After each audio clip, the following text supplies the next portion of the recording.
Welcome to this Killick Explains video, and welcome to something which is pretty topical at the moment for many parents, has been for some time, but has just got more so, and that is how they can navigate the maze which is private school fees. Now, I accept this won't apply to everyone watching the video, but an awful lot of people who do may be weighing up whether or not children go in the future, may have children going through that pipeline already. And of course, it's topical because of what politicians have been saying might happen in the future.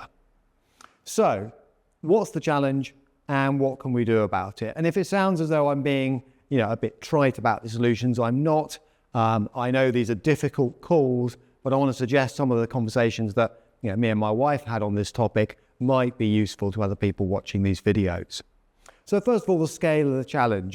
To quote two of the best known schools in the country, if you like, at the time this video is being made in 2024, Manchester Grammar School, you're looking at fees annually out of your post-tax income of around £15,000 on a day basis. If you were to look at St Paul's, top private school in London, that figure doubles to more like 30,000, and it goes up to 45,000 if you want the child to board. Now, when you consider that there's a possibility that VAT of around 20% might get added on top in the future, suddenly you're looking for, say, 2 kids at a huge pipeline of costs for parents. In some cases, more than they'll end up paying in total to clear their mortgages. So there's scary food for thought. Now, if this is relevant to you, the question then becomes, what do I do about it?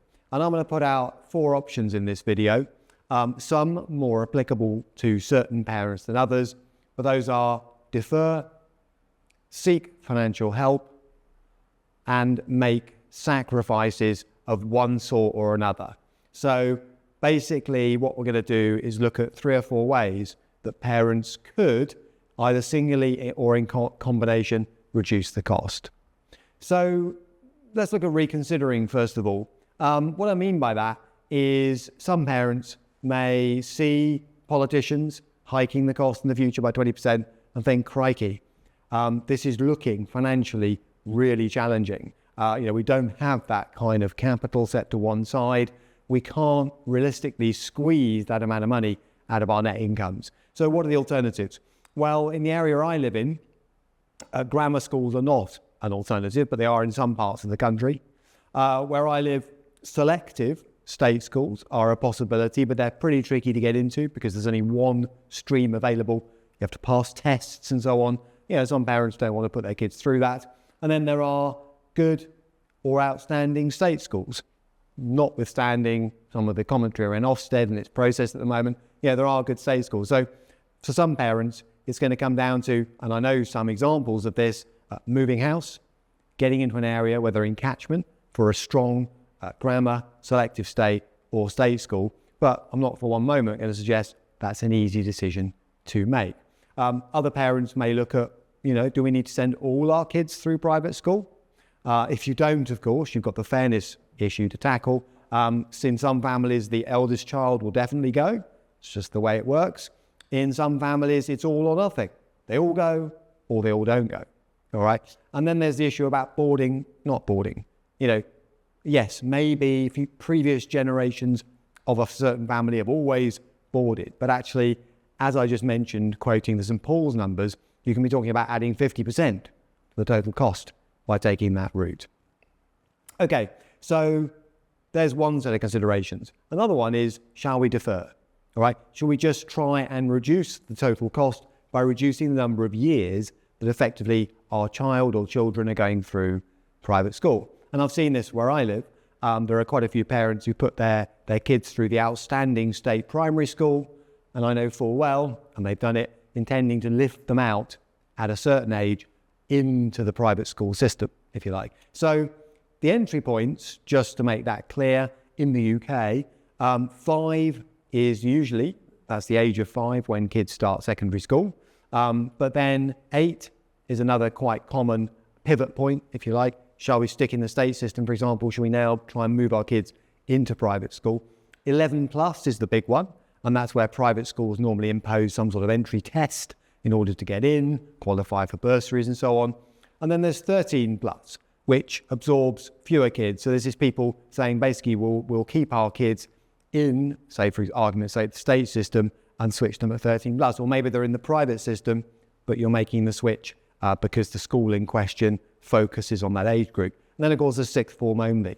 So there are quite a few points where parents could decide they might go for the private school route. And of course the later you leave it, the lower the ultimate cost burden to the parents. But, you know, clearly there are other ramifications of making that decision.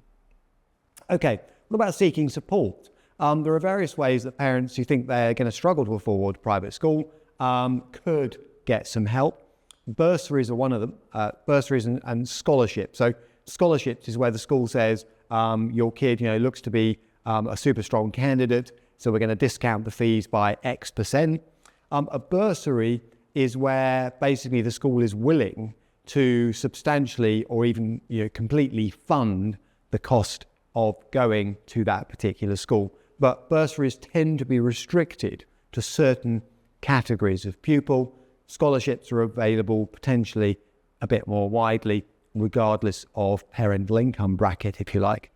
Then there's the bank of granny and granddad. It may be a good time, ideally early, well ahead, to have a conversation about whether there are other members of the family that could support the cost of private school. It's one of those things that your grandparents might be prepared to do if they've got the capital available.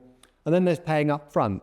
At a lot of schools, there's a discount in the total amount that you pay if you're prepared and you can do it to fund the whole thing as an upfront payment. But in fairness, not all families can do that. Finally, the tough message.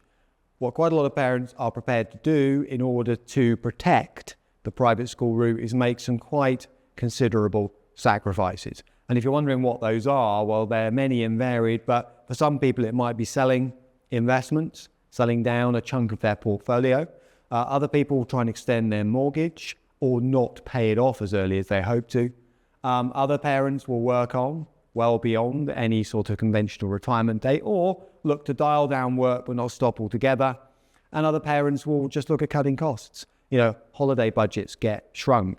Day-to-day living costs get shrunk. And, you know, total admiration for those parents, but people do make combinations of those sacrifices in order to keep the private school-free truck on the road, as it were. So in conclusion, it's a tough topic. Education and the welfare of people's kids is very close to their hearts. These are not easy conversations necessarily to have. So my advice, my takeaway would be you get talking about it as early as possible. Talk to other parents, talk to other members of the family about possible avenues of support. Seek, professional help if you need to spell out and weigh up some of these routes and perhaps map them, on a proper spreadsheet, if you like, cash flow projection. That can be helpful to see the sort of potential impact, if you like, because you don't have to pull kids out of private school once they've started, ideally. And if you just want to read a bit more about it, there are my educational resources. So other videos will be killick.com/learn. I've got a series of guides. There's a pink one, quite a bright pink one, on how to save, plan and invest for the cost of raising a family, basically. And that's got a section on both school fees and the cost of university. And then there's Confidant, our quarterly magazine, which I edit. And from time to time, we bring in this topic as part of that.